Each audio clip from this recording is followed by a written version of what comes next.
The morning Sofia Martinez discovered the depth of her husband's betrayal began like any other, with blood on her hands. Not her blood, but that of the stillborn calf she had tried desperately to save in the pre-dawn hours. Her husband Michael was passed out drunk somewhere, leaving her alone to handle the emergency. The early spring air bit through her thin jacket as she washed her hands at the outdoor pump, watching the red-tinged water disappear into the soil that had been her home for 5 years. "I'm sorry, little one," she whispered, both to the lost calf and the child growing within her own belly. At 4 months pregnant, she shouldn't have been pulling calves alone, but necessity had become her constant companion. The Martinez family farm sign creaked in the morning breeze, as broken as her marriage. 50 acres of once prosperous land stretched before her, the morning mist unable to hide the signs of neglect. The dairy barn needed painting, the chicken coop was missing shingles, and the greenhouse, her pride and joy, was the only structure that still looked loved. Her morning routine had become a solitary ritual. Feeding chickens, collecting eggs, milking the remaining dairy cows, and tending to her greenhouse vegetables. Each task was a prayer of sorts, a devotion to the life she'd chosen when she'd said, "I do," to both Michael and this land. The wedding had been right here, under the massive oak tree. Sofia paused, letting the memory wash over her. She'd been 23, fresh out of college with teaching credentials and full of dreams. Michael had been so handsome in his pressed shirt and boots, his dark eyes full of promises. The whole community had turned out, setting up tables laden with homemade dishes, stringing lights through the trees. Elena, their elderly neighbor, had made her famous tres leches cake, declaring that rain on a wedding day meant fertility and abundance. A crash from inside the farmhouse snapped Sofia back to reality. Michael was awake. She steeled herself, gathering the eggs closer to her chest. "Where's the coffee?" His voice carried through the screen door, rough with hangover and accusation. "And why is there a dead calf in the barn?" "I'll make coffee now," Sofia answered, keeping her voice steady. "The calf came early. I tried to save it." Michael stood in their once cheerful kitchen, now dimmed by unwashed windows and despair. His handsome face was bloated from drinking, dark circles under his eyes, making him look a decade older than his 32 years. Bills were scattered across the kitchen table, bills she hadn't seen before. Her heart stopped when she saw the Lucky Strike casino logo. "What are these?" Michael snatched the papers away. "Farm expenses. At a casino?" The words slipped out before she could stop them. His face darkened dangerously. "You going through my things now?" Instead of answering, he grabbed his truck keys and stormed out. Sofia waited until his truck disappeared down the dusty driveway before letting her hands shake. The bills in his pocket weren't the first sign of trouble. Last month, she'd found a notice from the bank hidden in his sock drawer. The mortgage was 3 months behind.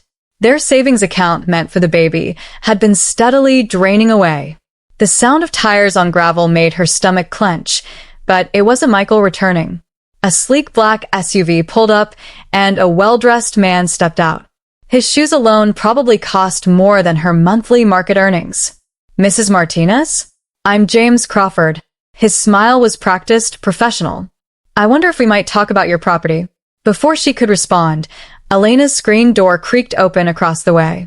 The elderly woman watched with sharp eyes as James Crawford approached Sofia's porch. Sofia felt trapped between running to Elena's familiar comfort and facing whatever news this developer brought. Morning sickness made the decision for her. She barely made it to the porch railing before emptying her stomach into her wilting flower bed.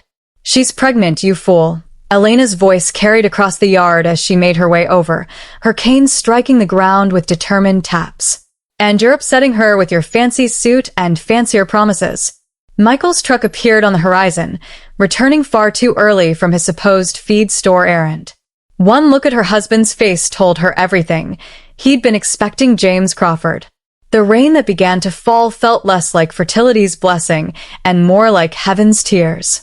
The next few weeks revealed the true extent of Michael's destruction. The gambling hadn't started recently. He'd been losing money for over a year. First their savings, then loans taken out against the farm equipment, and finally money borrowed from people who didn't work through banks. Sophia discovered this in pieces. A threatening phone call here, a late notice there, whispered conversations in town about Michael's late-night card games. Their crops had failed last season not because of weather, but because Michael had sold half their seed money at the casino, then bought inferior product to cover his tracks. The pregnancy announcement should have been a moment of joy. Sophia had planned it carefully, a small box containing baby booties she knitted, placed next to his dinner plate. But Michael had been too drunk to understand at first, and when comprehension finally dawned, his face had shown fear rather than happiness. A baby? Now. He'd pushed away from the table. How are we supposed to afford a baby? The irony of his concern about money while gambling away their future wasn't lost on Sophia. She'd started her vegetable stand the next day, selling excess produce and eggs at the weekend market. The income wasn't much, but it was something she controlled, something Michael couldn't lose at a poker table. James Crawford became a regular presence at the farm, always arriving when Michael was away. His offers started low but kept rising as their situation grew more desperate. Sophia couldn't help noticing how his eyes lingered on her vegetable garden, how he commented on her business sense. "You've got a good head for numbers," he said one day, watching her calculate market earnings. "That's rare in this business." Elena watched these visits with growing concern. "That man's not just interested in the land," she warned Sophia over coffee one morning. "He sees what your husband's too blind to value." But it was Elena who first noticed something was truly wrong with the pregnancy. "You're carrying too low," she said one day, her experienced eyes narrowing. "And too much pain this early isn't right." The local clinic confirmed Elena's fears. There were complications. The doctor prescribed rest and regular checkups, luxuries Sophia couldn't afford. She kept working, kept selling vegetables, kept trying to hold their world together as Michael's absences grew longer. Then came the night Michael didn't come home at all. Sophia found their joint account empty the next morning. The small stash of market money she'd hidden in an old coffee can was gone too. She sat at the kitchen table until sunrise, her hands protectively cradling her growing belly, wondering how she'd missed the signs of just how far he'd fallen. Elena found her there, still sitting in the dark.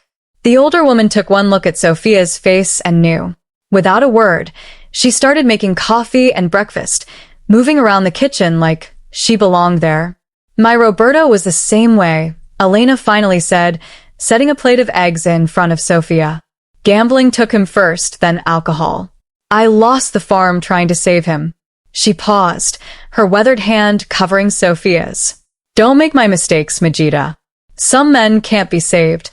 But Sophia wasn't ready to give up. She threw herself into her vegetable business, adding homemade jams and bread to her market stall. Word spread about the quality of her products, and soon she had regular customers and standing orders. Michael returned after 3 days, smelling of cheap whiskey and defeat. He had bruises she didn't ask about and a desperation in his eyes that scared her more than his anger ever had. "I met with Crawford again," he said that night, sitting in the dark kitchen. "He has an interesting proposition." Sophia stood in the doorway, one hand on her belly, the other gripping the doorframe. "What kind of proposition?" "He'll buy the farm, clear all our debts, give us a fresh start." Michael wouldn't meet her eyes.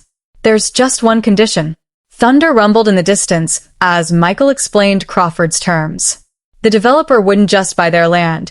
He wanted Sophia to stay on as manager, overseeing the farming operations while he developed parts of the property. "It's a good deal," Michael insisted. "You'd keep doing what you love. We'd be debt-free." "And what about you?" Sophia asked quietly. "What would you do?" He still wouldn't look at her. "I've got some opportunities up north. Just until I get back on my feet." The thunder grew closer, and Sophia felt her baby move for the first time, a flutter of protest against this betrayal. She thought of Elena's warning, of Crawford's lingering looks, of all the signs she'd ignored. "You've already signed something, haven't you?" She didn't need to see his face to know the answer. "You're not just selling our farm. You're selling me with it." Michael finally met her gaze, and in his eyes she saw not the man she'd married, but a stranger who'd gamble away anything, even his pregnant wife, to cover his debts. The storm broke outside, rain hammering against the roof, like the night of their wedding. But this time, it didn't promise fertility and abundance. Instead, it washed away the last of Sophia's illusions, leaving her with the cold reality of just how alone she truly was. James Crawford's purchase offer arrived on embossed letterhead the morning after Michael's confession. Sophia sat at her kitchen table, the legal document before her blurring through her tears. The numbers were generous, enough to clear their debts 3 times over. But it was the fine print that made her hands shake. The current proprietor, Sophia Martinez, shall maintain residential status and operational oversight of all agricultural ventures on the property. The words were cold, clinical. They made her sound like an asset being transferred rather than a human being. Below them, Michael's signature was already dried and final. "It's not what you think," Michael insisted, pacing the kitchen like a caged animal. "Crawford values your farming knowledge. He's protecting your position by buying me along with the land." Sophia's voice cracked. "Did you even read what you signed?" Michael wouldn't meet her eyes. "You get to keep doing what you love. The farm stays a farm. The baby will have everything it needs." He reached for her hand, but she pulled away. "I've got gambling debts, Sophia. Dangerous ones. This saves all of us. All of us." She laughed bitterly, her hand protective over her growing belly. "Or just you." The screen door banged open before Michael could respond. James Crawford stood there, impeccable as always in his tailored suit. But something was different today. He wasn't alone. A small girl with honey blonde hair peeked out from behind his legs, her blue eyes wide with curiosity. "I hope I'm not interrupting," James said smoothly.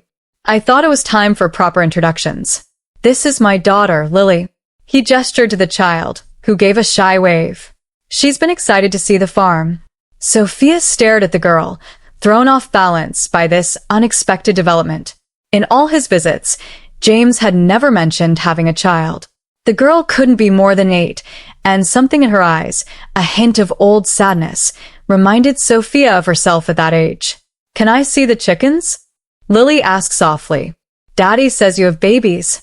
Before Sophia could respond, Michael grabbed his truck keys. "I've got things to handle in town," he muttered, brushing past James without acknowledgement. The roar of his truck's engine faded into the distance as James settled into a kitchen chair, looking completely at home. "I assume you've reviewed the offer?" He nodded toward the papers. "I know it's unconventional, but I believe it benefits everyone involved." "Unconventional?" Sophia's laugh held no humor. "You're buying me like equipment." "No." James leaned forward, his expression serious. "I'm trying to save something beautiful from destruction." His eyes moved to the window, taking in the view of her thriving greenhouse. "What you've built here, despite everything working against you, it's remarkable. I'd be a fool to let that go to waste." "Can I help with the chickens?" Lily's small voice interrupted the tension. "I'm very careful with animals." Sophia looked at the hopeful face and felt her anger soften slightly. "The eggs need collecting," she found herself saying. "Do you know how to check the nests?" Lily's face lit up. As she skipped toward the door, James called after her. "Stay where Mrs. Martinez can see you, honey." Once Lily was out of earshot, James's businesslike demeanor returned. "Your husband owes money to dangerous people, Mrs. Martinez. People who don't care that you're pregnant, or that this farm's been in your family for generations." "How do you know about my family?" Sophia demanded. "I do my research." He pulled out another document. "I also know about the complications with your pregnancy. The doctor's bills your husband hasn't paid. The threats he's received." Each statement hit like a physical blow. "This offer isn't just about the farm. It's about protecting what matters." A delighted squeal from outside drew their attention. Lily had found a newly hatched chick, and her joy was contagious. Even James's professional mask cracked into a genuine smile. "She lost her mother 2 years ago," he said quietly. "Cancer. Since then, it's just been us. This place." He gestured to encompass the farm. "It could be good for her too." Before Sophia could process this revelation, the screen door slammed again. Elena stood there, her normally kind face fierce with protective anger. "What lies are you telling her now, rich man?" she demanded. "Elena," Sophia started, but the older woman cut her off. No, Majida. I've seen this before. Men in suits making promises, thinking they can buy people along with property. She fixed James with a glare. What makes you different? James met her challenge steadily. Because I'm not trying to destroy this farm. I want to expand it. Make it a model of sustainable agriculture. He turned to Sophia. Your vegetable business, your organic methods, they could be the future of this whole valley. Pretty words, Elena scoffed. But words don't feed children or heal broken hearts. No, James agreed, but this might. He pulled out another document, a medical insurance card with Sophia's name on it. It's already active, regardless of your decision about the farm. Sophia's hand trembled as she took the card. Her next prenatal appointment was in 2 days, and she'd been sick with worry about how to pay for it. Why? She whispered. Because it's the right thing to do. He stood, moving to the door to check on Lily. And because some things are worth saving. The days that followed passed in a blur of legal meetings and medical appointments. Michael was conspicuously absent, making excuses about job interviews up north. But Sophia saw the truth in the fresh bruises on his face, in the way he jumped at unexpected sounds. The pregnancy complications worsened. The doctor ordered bed rest, but how could she rest when the farm needed her? To her surprise, it was Lily who provided the answer. I can be your legs, the little girl declared, appointed herself messenger between Sophia's bedroom and the farm workers James had hired to help. She carried notes, reported on the chickens, and brought fresh eggs every morning. James visited daily, always professional, but increasingly gentle in his concern. He brought updates about the farm's progress, but also books to help pass the time, special pillows to ease her discomfort, and once, a small stuffed chicken that made Lily giggle and Sophia cry with unexpected gratitude. The community's reaction to the situation was mixed. Some, like Elena, remained suspicious of James's motives. Others, seeing the improvements he was making, fixing fences, updating equipment, expanding the greenhouse, began to warm to his presence.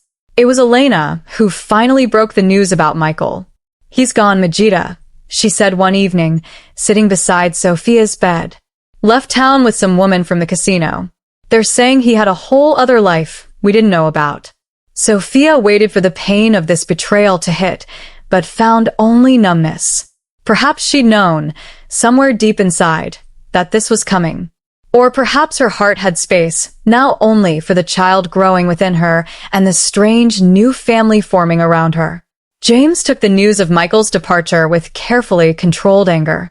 I'll have my lawyers handle everything, was all he said. But that night, Sophia heard him in the hallway, talking softly to Lily about loyalty and promises and what it means to truly love someone.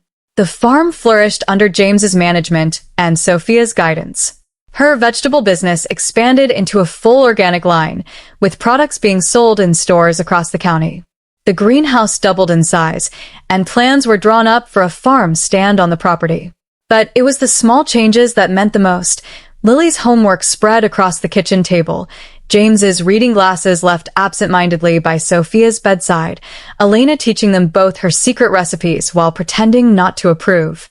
One evening, as sunset painted the sky in shades of pink and gold, James helped Sophia take a short walk in the garden. Lily ran ahead, chasing fireflies and giggling.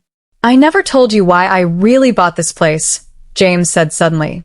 Sophia leaned on his arm, stronger now but still careful. I assumed it was a good investment. My wife, Lily's mother, grew up on a farm like this. His voice was soft with memory. She always said the happiest days of her life were spent gathering eggs and riding horses.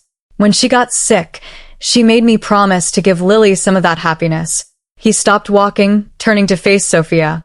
But I never expected to find my own happiness here too. The baby chose that moment to kick, strong enough for James to feel it through their joined hands. Lily came running back, adding her small fingers to the mix. The baby knows it's home, she declared with a child's certainty. Looking at their intertwined hands, feeling her child move beneath them, Sophia realized something profound. Sometimes the deepest betrayals can lead to the truest loves. Sometimes what looks like an ending is really a beginning in disguise. The sound of Elena's screen door creaking open made them all look up. The old woman stood watching them, and for the first time since James Crawford had entered their lives, she smiled. "Dinner's ready," she called. "Come eat before it gets cold."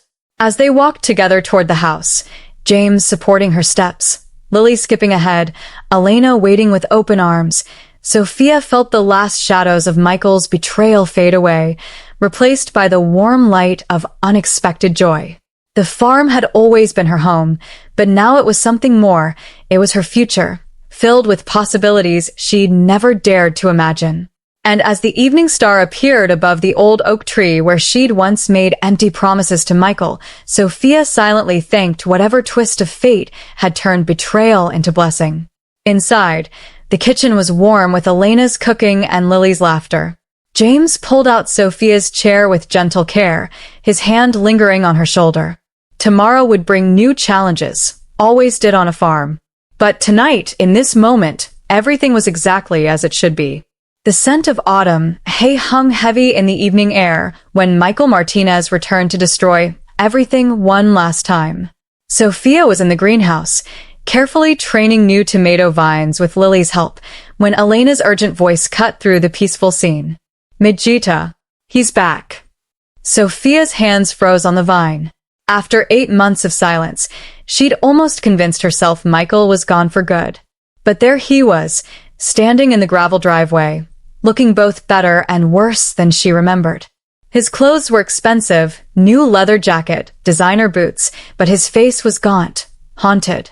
"Stay here with Elena," Sophia told Lily, keeping her voice steady. The little girl had become so much a part of her life these past months, her presence a balm during the difficult pregnancy. Michael watched their exchange with narrowed eyes as Sophia approached. Her pregnancy was obvious now, her 8-month belly prominent under her work apron. Something flickered across his face before settling into a practiced smile.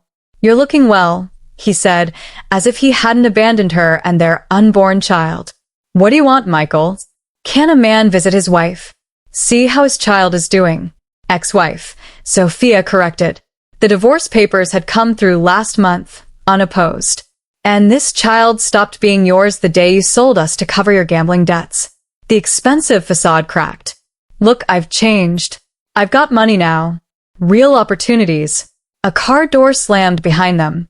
James Crawford emerged from his BMW, his normally immaculate suit dusty from a day meeting with organic retailers. One look at the scene and his casual demeanor vanished. "Mr. Martinez, you're trespassing."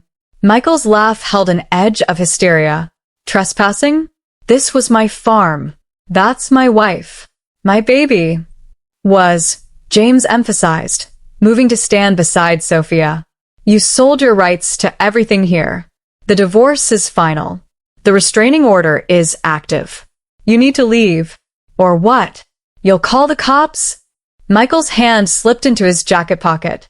"First, let me share some interesting photos with my wife. Show her what her new Prince Charming was really doing while courting her." He pulled out an envelope, hand shaking. "Seems your boyfriend here has quite a history of buying distressed properties. And wouldn't you know it? The owners' wives often end up working for him. Sometimes more than working." "You're desperate and lying," James said, but something in his voice made Sophia's heart skip. "Am I? Let's ask Jennifer Thompson from the Wilson Dairy Farm. Or Maria Gutierrez from that orchard in Sacramento." Funny how they both ended up managing properties for Crawford Developments after their husbands mysteriously lost everything. Before James could respond, a black SUV pulled into the driveway.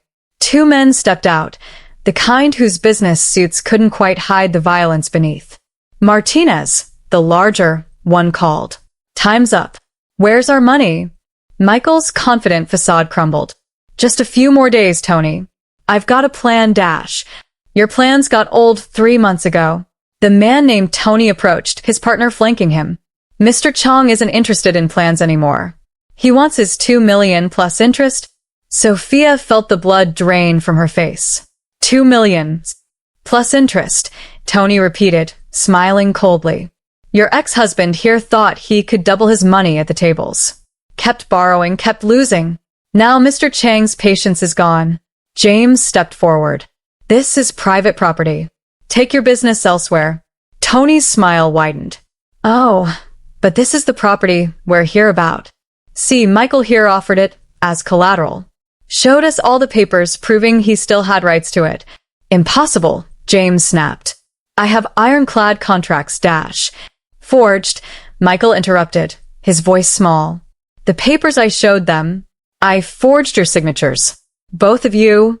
The revelation hit Sophia like a physical blow. She stumbled, and James caught her arm, steadying her. Inside, he ordered quietly, "Call the police."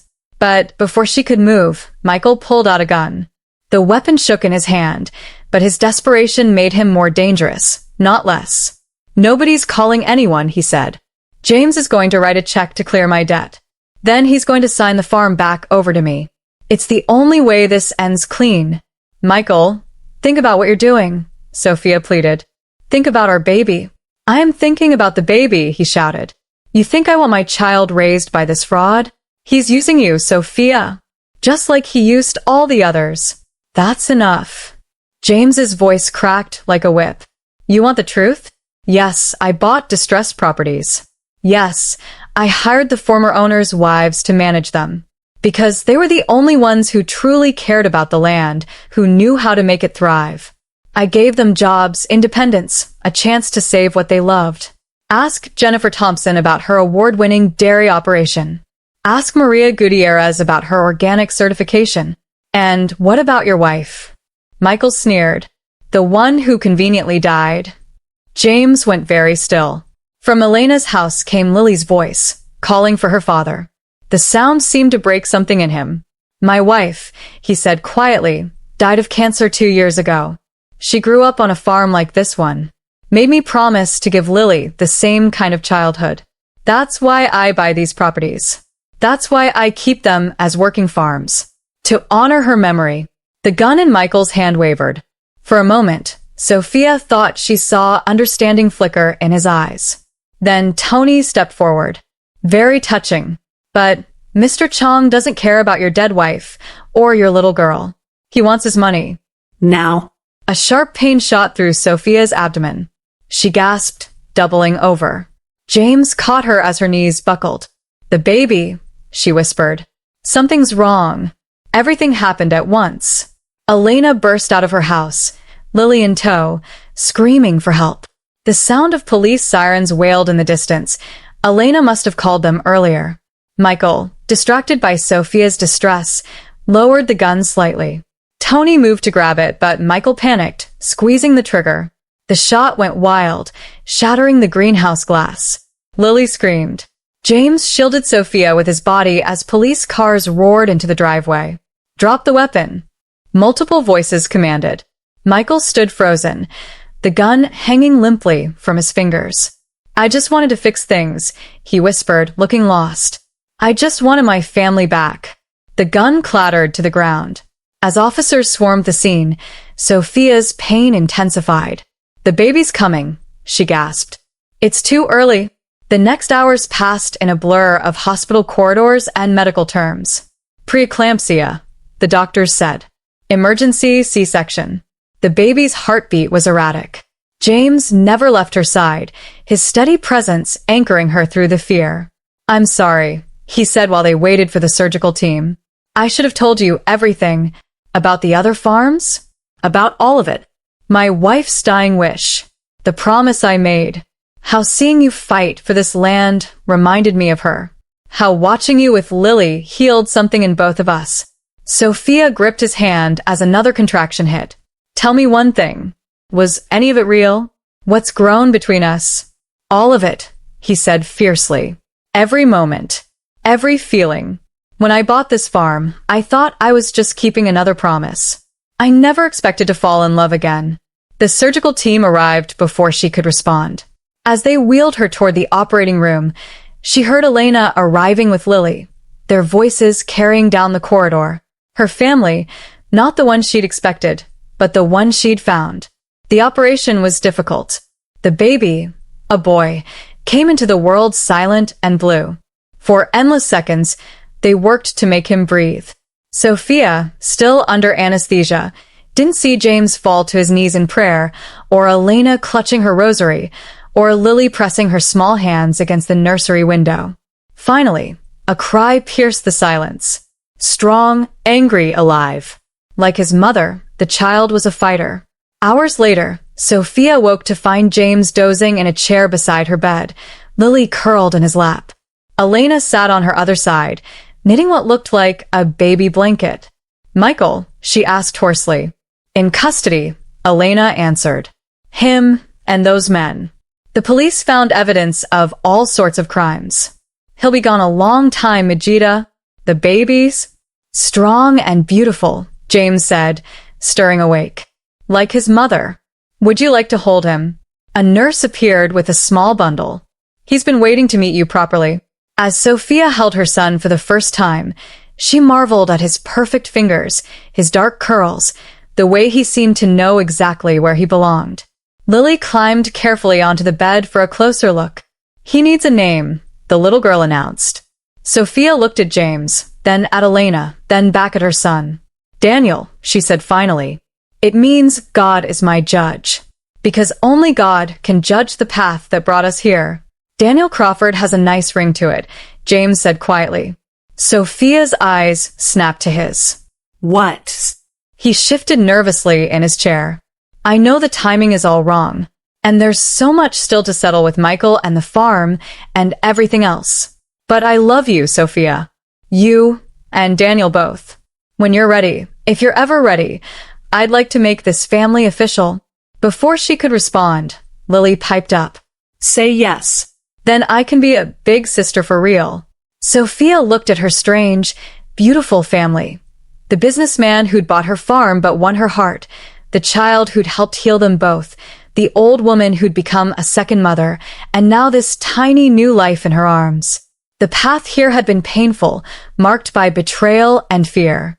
But love, she realized, could grow in the most unexpected places, turning even the deepest wounds into fertile ground for new beginnings. "Yes," she whispered, as Daniel gripped her finger and Lily squealed with delight. Yes to all of it. Outside her hospital window, the sun was setting over distant farm fields. Somewhere out there, her greenhouse would need repairing, crops would need tending, life would need to go on. But for now, in this moment, everything that mattered was right here in this room. Elena muttered something that sounded suspiciously like, "finally," and returned to her knitting. James leaned over to kiss Sophia's forehead, then Daniel's, then gathered Lily into a family embrace. The last light of day painted them all in gold, blessing this new family born from betrayal's ashes. And somewhere, Sophia thought she felt her grandfather, the original farmer of their land, smiling down on this latest harvest of love. The truth about Michael's criminal network exploded across local headlines 3 days after Daniel's birth. Sophia sat in her hospital bed, still recovering from the C-section, reading the morning paper with trembling hands, agricultural loans scandal exposed, dozens of farmers targeted. The investigation had started with Michael's forged documents, but quickly uncovered something far darker. He hadn't been working alone. The loan sharks who'd threatened him were part of an organized crime ring that targeted struggling farms across 3 states. They would identify vulnerable properties, pressure the owners into taking high-interest loans, and then use forged documents to seize the land. "You should see this too," James said quietly, handing her another newspaper. This one showed Michael's booking photo alongside pictures of other arrested suspects. Among them was a face that made Sophia's blood run cold. Thomas Reynolds, their former bank manager. "He wasn't on it," she whispered. James nodded grimly. Reynolds would identify struggling farms, pass the information to the ring. That's how they knew exactly when to approach their victims, when to apply pressure. More victims came forward each day. Families who'd lost generations-old farms.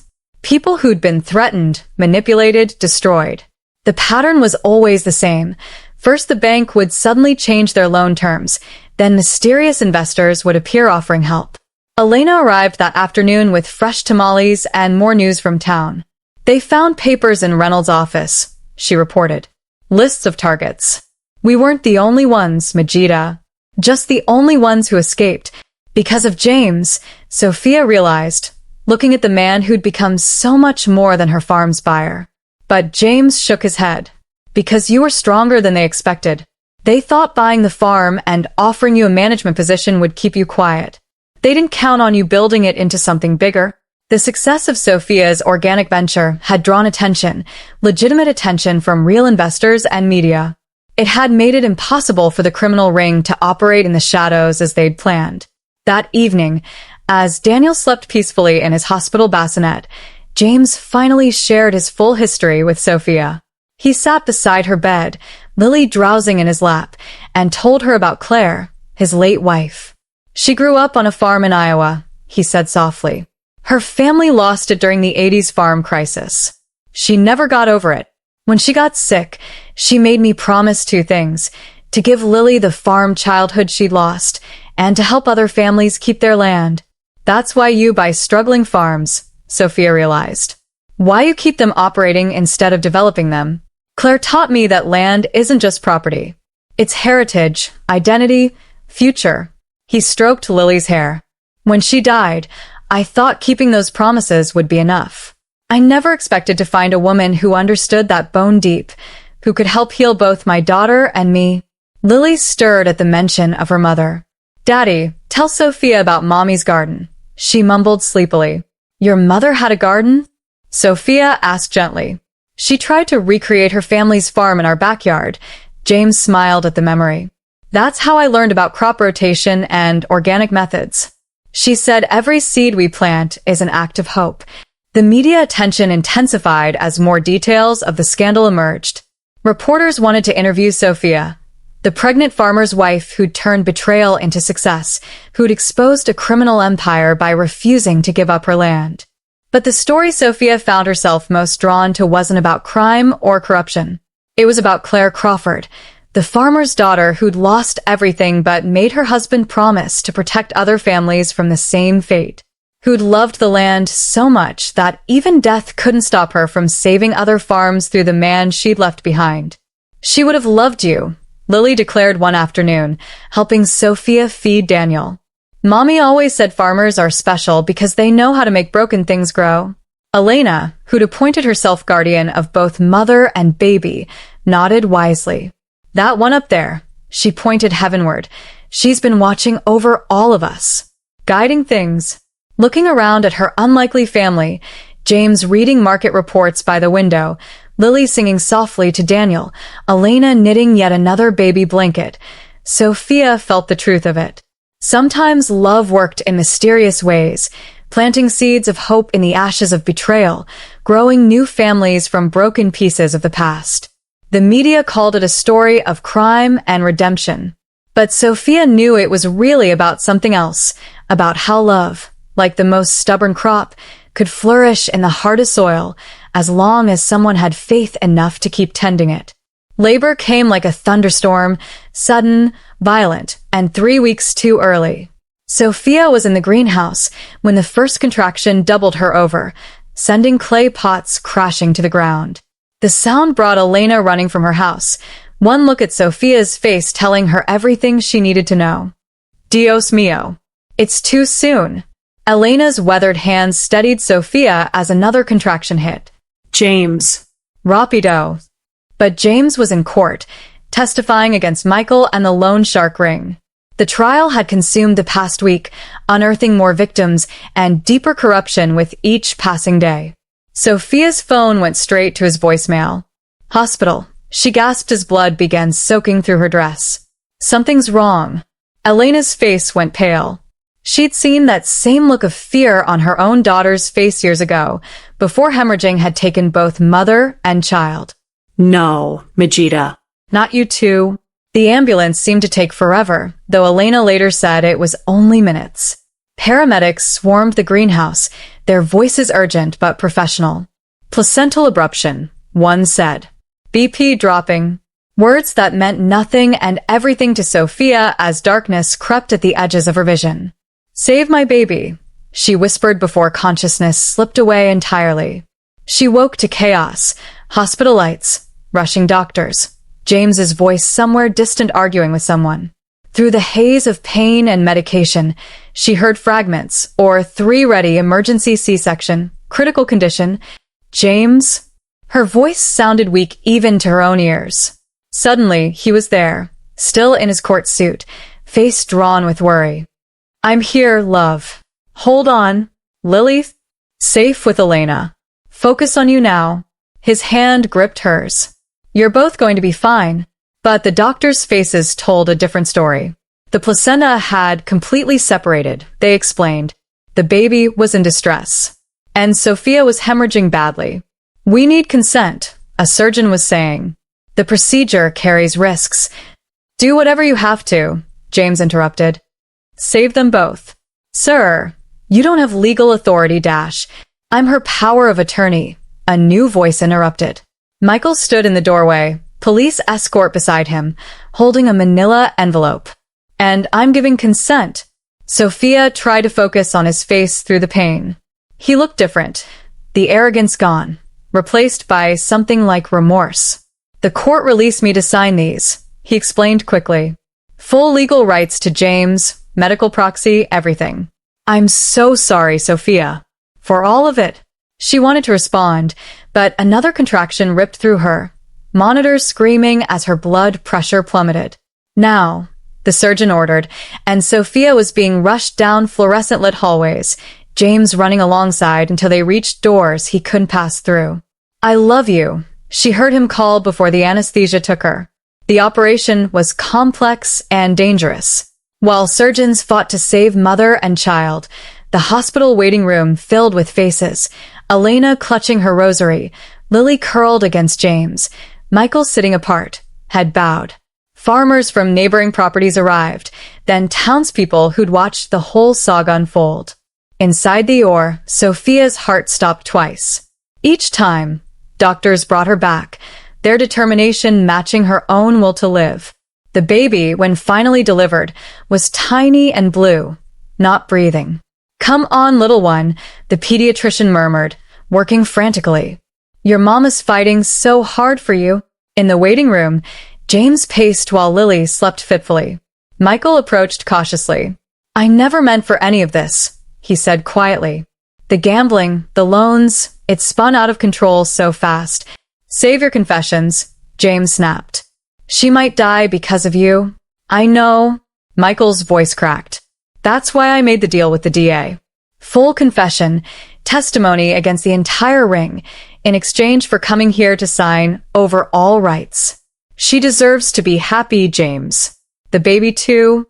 Before James could respond, a thin cry pierced the air, newborn lungs announcing their presence to the world.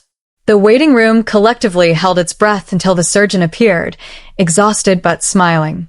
They're both fighters, she announced. Mother and son are stable. The cheer that went up could probably be heard across town. James sank into a chair, overcome with relief. Lily woke up confused but happy, and Elena burst into tears of joy. Michael slipped away during the celebration, returning to police custody.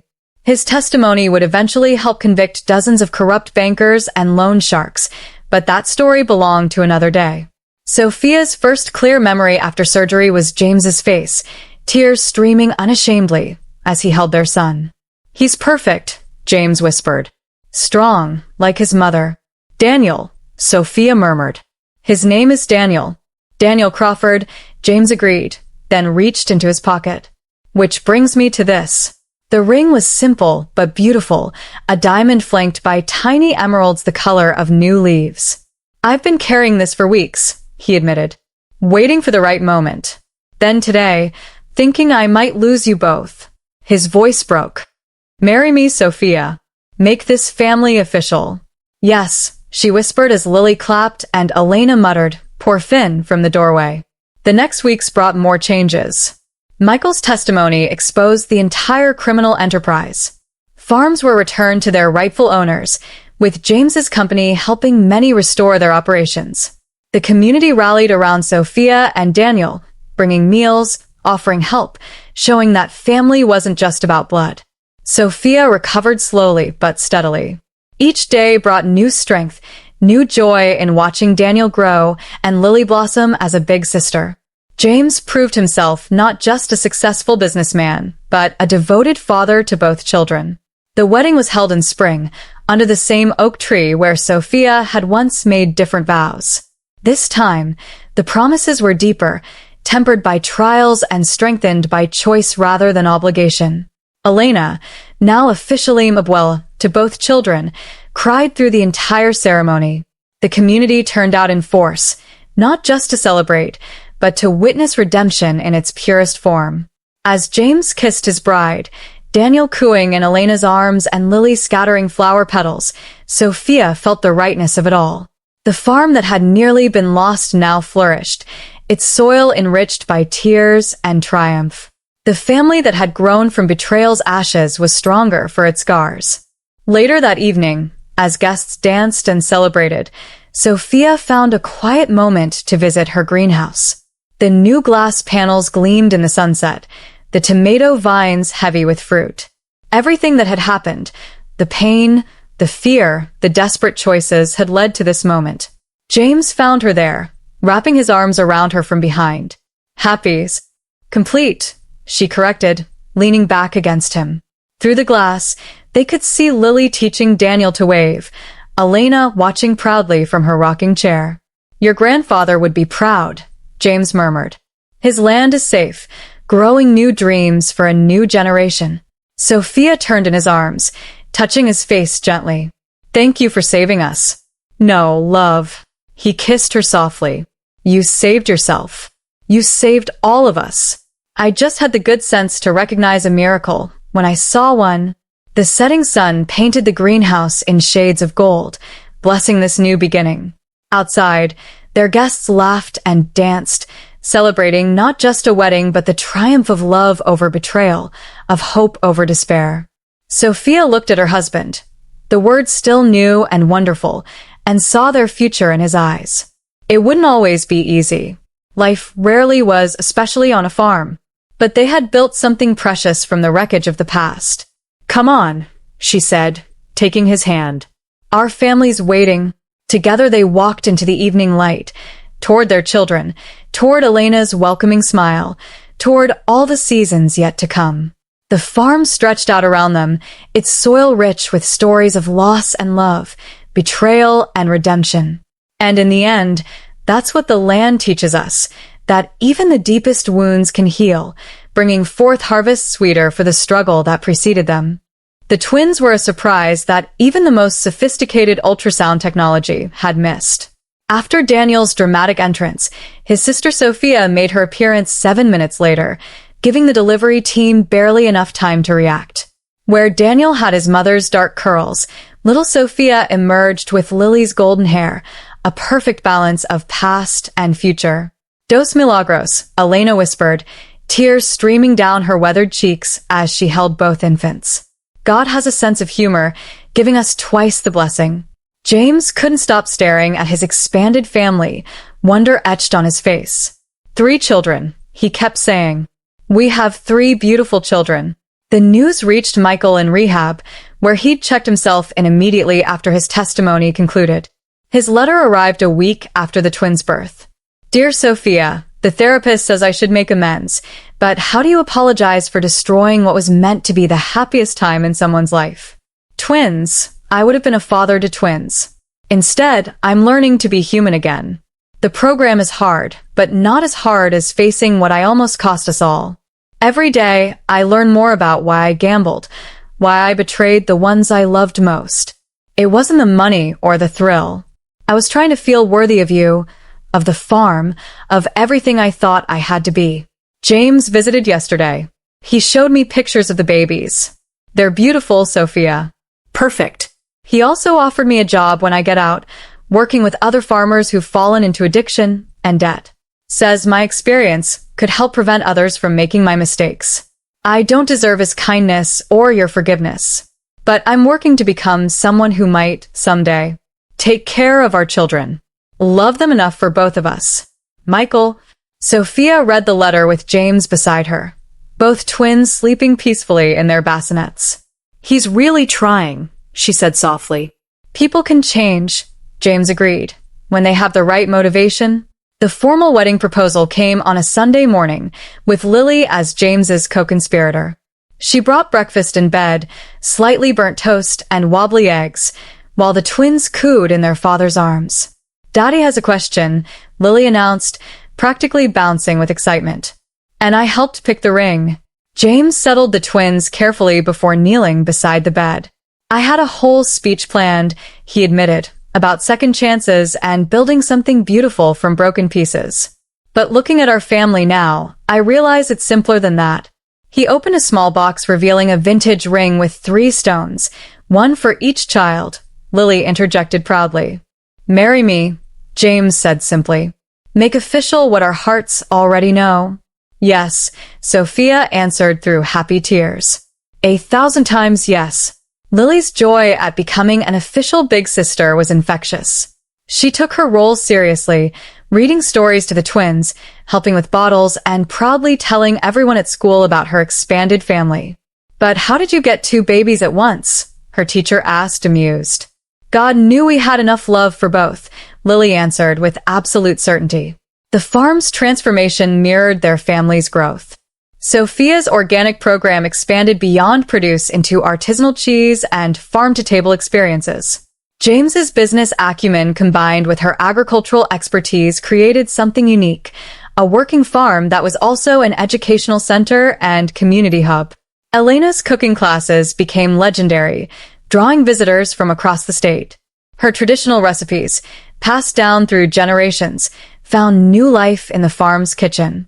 The day they hosted their first farm-to-table dinner, serving Elena's recipes made with their own produce, Sophia looked around at their gathered community, James proudly showing visitors the cheese aging room, Lily giving tours of her special children's garden, the twins crawling on a blanket under Elena's watchful eye, and felt a profound sense of rightness. "Your grandfather would be so proud," Elena said, following her gaze. "He always said the land knows who truly loves it." The farm that had almost been lost to betrayal had become something greater than anyone could have imagined. Like the seeds they planted each spring, love had taken root in broken soil and bloomed into something beautiful. And in the end, that was the greatest resolution of all. 1 year after the twins' birth, the Martinez Crawford farm hosted its first harvest festival. Golden autumn light bathed the transformed property as visitors streamed through the restored iron gates. Where neglect had once threatened to overtake the land, organic crops now flourished in neat rows, and the renovated barn gleamed with fresh paint. Sophia stood on the farmhouse porch, one twin on each hip, watching the celebration unfold. Daniel, already showing his mother's determined spirit, reached for the pumpkin displays, while little Sophia contentedly observed the scene with her father's thoughtful eyes. "Mama, look what we made," Lily called from her children's garden, where she led tours of the butterfly sanctuary she designed herself. At 10, she blossomed into a confident young girl who perfectly balanced her role as big sister with her emerging passion for agriculture. James appeared beside his wife, slipping an arm around her waist. "Who would have thought," he murmured, "that betrayal could lead to such abundance?" The farm had indeed become something extraordinary. The greenhouse, once Sophia's solitary refuge, now housed a thriving education center where local schools brought students to learn about sustainable farming.